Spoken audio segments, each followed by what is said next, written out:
محسوس کرتی ہے کہ اس طرح کی کوششوں کا فائدہ صرف اسلام کو وجوہات کا پتہ لگا کر ان کو دور کرنے کی کوشش کریں۔ نمبر 5، رحمت للعالمین کانفرنس مرکزی و صوبائی سرکاروں سے اپیل کرتی ہے کہ ہندوستان میں رہنے والی تمام قوموں کو دستور ہند میں دیے گئے حقوق کے حصول کو آسان بنائیں اور فرقہ پرستی اور نفرت کی تمام ان سرگرمیوں پر روک لگائیں جو یہاں کے باشندوں کو باہم لڑاتی ہیں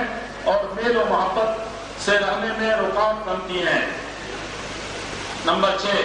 رحمت للعالمین کانفرنس عالمی طاقتوں کی جانب سے ہونے والی منمانی کو حقوق انسانی کی کھلی خلاف ورزی خیال کرتی ہے اور ان سے اپیل کرتی ہے کہ وہ عدل و انصاف کے اصولوں کے مطابق ہر ایک حقوق کی ادائیگی کی فضا قائم کریں۔ نمبر 7، رحمت للعالمین کانفرنس مسلمانوں سے عموماً اور اہل حدیثوں سے خصوصاً اپیل کرتی ہے کہ وہ ملک کی ترقی و تعمیر میں اپنی صلاحیتوں کو اپنی سابقہ روایات کی طرح لگائیں اور فسطائی تنظیموں کی جانب سے ہونے والی فرقہ وارانہ سرگرمیوں پر پروپیگنڈے کا شکار ہرگز نہ ہو۔ نمبر 9، یہ کانفرنس مسلمانوں کے مختلف مکاتب فکر کے ذمہ داروں سے اپیل کرتی ہے کہ مسلمانوں کو مزید انتشار سے بچانے کے لیے کوشش کریں اور ایک دوسرے کے خلاف الزام تراشی و بہتان بازی کر کے ملت کے مفاد کو نقصان نہ پہنچائیں۔ رحمت للعالمین کانفرنس جمعیت اہل حدیث کے تمام اعضاء سے درخواست کرتی ہے کہ ان عناصر یا قوتوں کی قطعاً پذیرائی نہ کرے جو جماعتی اتحاد کو پارا کرنے یا کرتی ہے کہ وہ اسلامی تعلیمات پر مضبوطی کے ساتھ کاربند رہیں اور تمسک بالکتاب و سنہ اور مسلک سلف کی دعوت کو عام کریں اور اپنے متعلقین کی اسلامی تربیت کا خصوصی اہتمام کریں اور معاشرے کی تعمیر و ترقی کے لیے بھرپور کوششیں صرف کریں اور اپنے کردار و عمل سے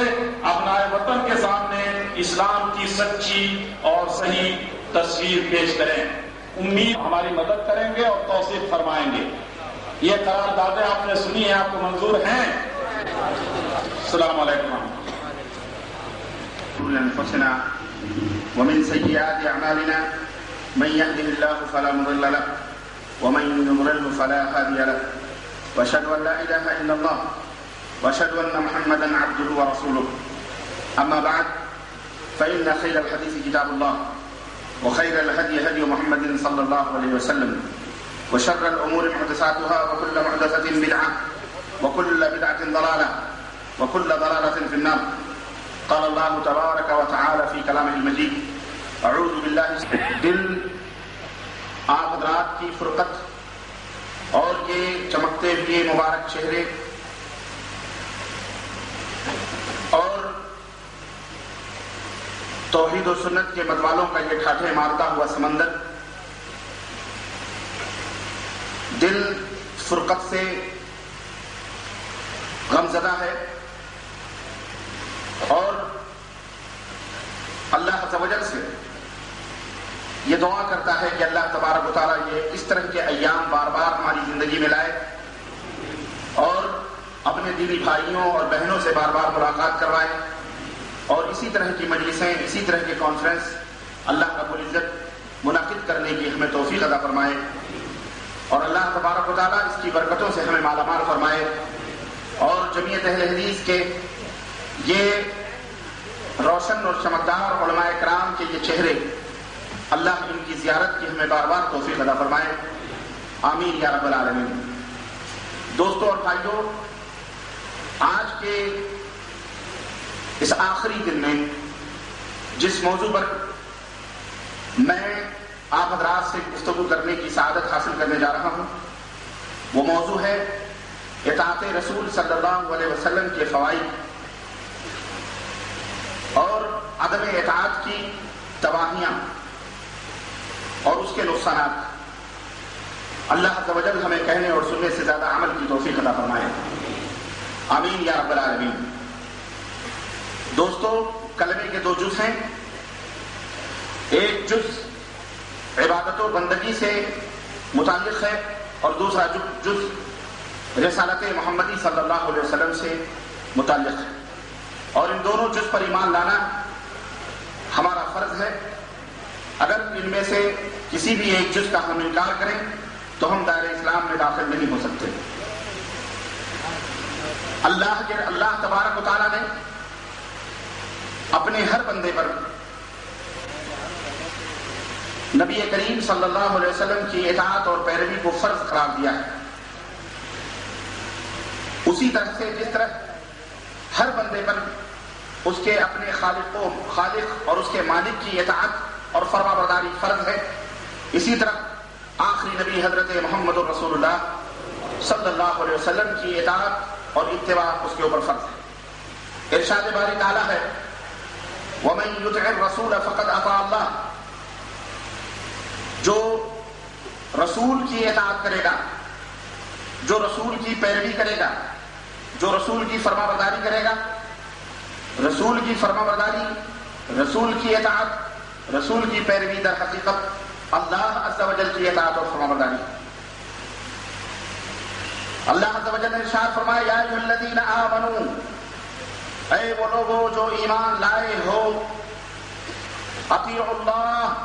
اللہ کی اطاعت کرو، واطیعوا الرسول، اور رسول کی اطاعت و پیروی کرو، ولا تبطلوا اعمالکم، اور اپنے اعمال کو باطل نہ کرو، اپنے اعمال کو ضائع نہ کرو۔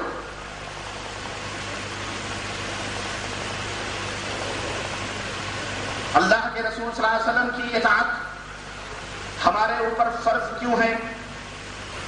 کیوں نبی کریم صلی اللہ علیہ وسلم کے پیچھے پیچھے چلنا ہمارے لیے ضروری ہے؟ اس کی وجہ اللہ عز و جل نے بیان فرمائی اور فرمایا وَمَا يَنْطِقُ عَنِ الْهَوَىٰ إِنْ هُوَ إِلَّا وَحْيٌ يُوحَىٰ، رسول اپنی طرف سے کوئی بات نہیں کہتے، رسول اپنی مرضی سے کوئی بات نہیں کرتے، بلکہ ان کی زبان اسی وقت کھلتی ہے جب آسمان سے ان کے اوپر وحی آتی ہے۔ نبی اپنی مرضی سے کوئی بات نہیں کہتے، بلکہ جو کچھ بھی کہتے ہیں وہ وحی الہی کی مرضی کے مطابق ہوتا ہے۔ چنانچہ ہم اگر اسلام کے بتائے ہوئی اسلام میں بتائے اسلام کی شریعت کے اوپر اگر غور کریں، اگر اسلام کے اعمال اور عبادت کے اوپر غور کریں تو ہم دیکھتے ہیں کہ رسول رحمت صلی اللہ علیہ وسلم امت کو وضو کا وہی طریقہ سکھلا رہے ہیں جو اللہ تبارک و تعالیٰ نے حضرت جبریل امین کے ذریعے نبی رحمت صلی اللہ علیہ وسلم کو سکھلایا۔ نماز کے وہی اوقات مقرر فرما رہے ہیں جو اللہ تبارک و تعالیٰ نے جبریل امین کے ذریعے حضرت محمد رسول اللہ صلی اللہ علیہ وسلم کو بتلایا تھا۔ نماز کا وہی طریقہ حضرت نبی کریم صلی اللہ علیہ وسلم نے امت کو سکھلایا اور بتلایا، جو طریقہ اللہ عز و جل نے جبریل کے ذریعے حضرت محمد رسول اللہ صلی اللہ علیہ وسلم کو بتلایا اور سکھلایا تھا۔ رسول اکرم کی حیات طیبہ سے ایسی بہت ساری مثالیں ہمارے سامنے موجود ہیں کہ دین اسلام کے جو مسائل ہیں، اللہ کے نبی حضرت محمد رسول اللہ صلی اللہ علیہ وسلم بہت سارے ایسے مسائل سامنے پیش آئے، آپ نے اپنی زبان مبارک کو بند رکھا، جب تک کہ وحی نازل نہ ہوئی تب تک آپ نے اپنی زبان کو نہ کھولا۔ یعنی رسول وہی کہتے جو رب کی مرضی ہوتی، رسول کی زبان اسی وقت کھلتی کسی مسئلے کے تعلق سے، کسی معاملے کے تعلق سے جب اللہ عز و جل ان کے اوپر وحی نازل فرماتا تھا۔ ایک مثال دے کر کے میں آگے بڑھوں گا۔ حضرت اویس بن ثابت رضی اللہ تعالیٰ عنہ، ان کی زوجہ ہیں، ان کی بیوی حضرت خولہ رضی اللہ تعالیٰ عنہ ہیں، ان سے زہار کرتے ہیں۔ زہار کہتے ہیں بیوی کو اپنے اوپر حرام کر لینا، بیوی کو اپنے اوپر حرام کر لینا، عربی میں اس کو زہار کہا جاتا ہے۔ وہ زہار کر بیٹھے، حضرت خولہ نبی کریم صلی اللہ علیہ وسلم کی خدمت میں حاضر ہوتی ہیں،